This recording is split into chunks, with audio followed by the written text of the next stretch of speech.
Greetings and good morning, everybody. Welcome back here in another lovely podcast. In our podcast of today, we discuss some of the common questions about English language and one of the major ways where you can improve and challenge yourself.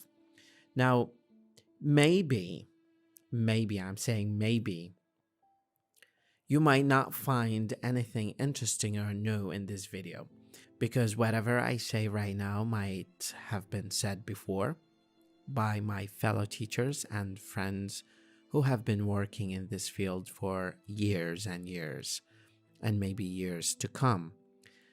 But let's think of the positive side.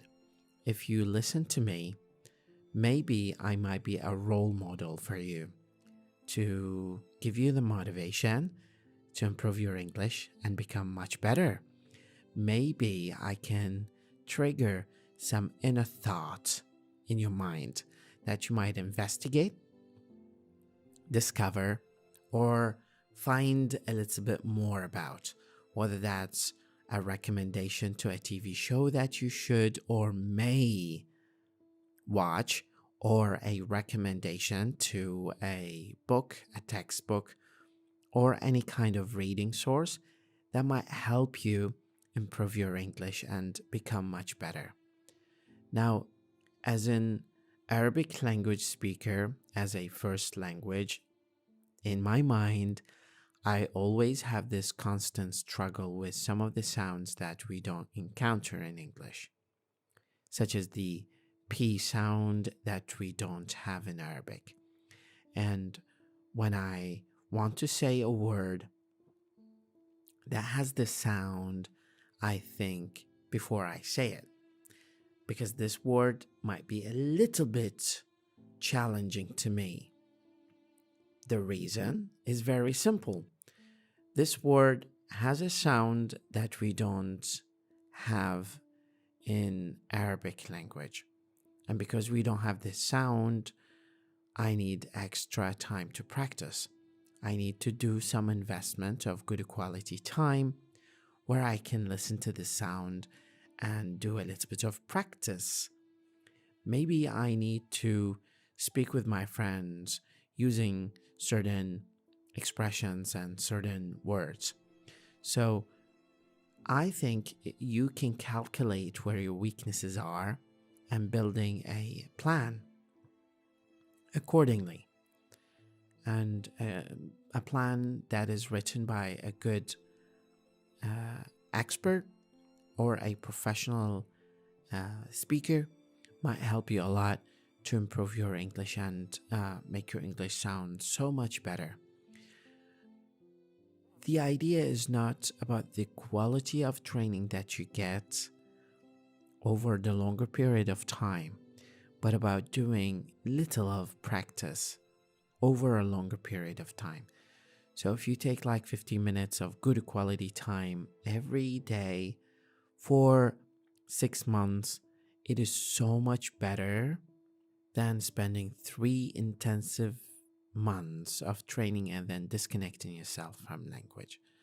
That is very important to bear in mind, because the longer span you get exposure to language, whether that's through reading, through listening, through communicating with people, the better speaker you become.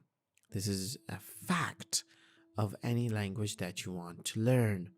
It's a fact because nobody acquires language by only reading.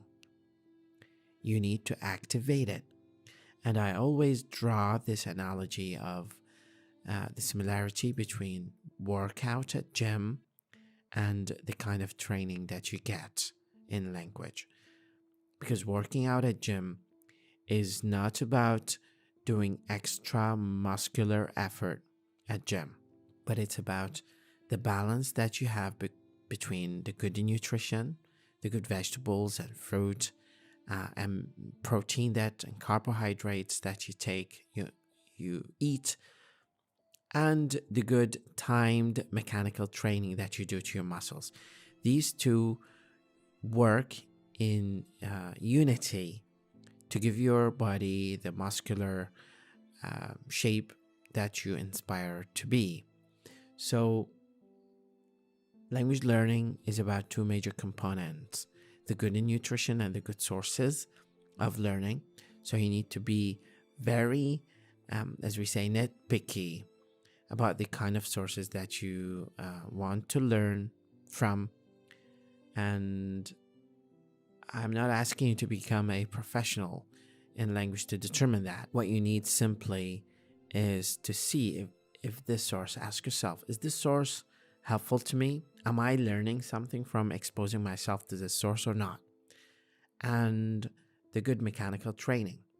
And for the good mechanical training, what you need to do is simply try to make a checklist of things that might activate your speaking, whether at work or at home or with your online colleagues, or trying to partner with a conversation partner, whether that's a native speaker or a non-native speaker.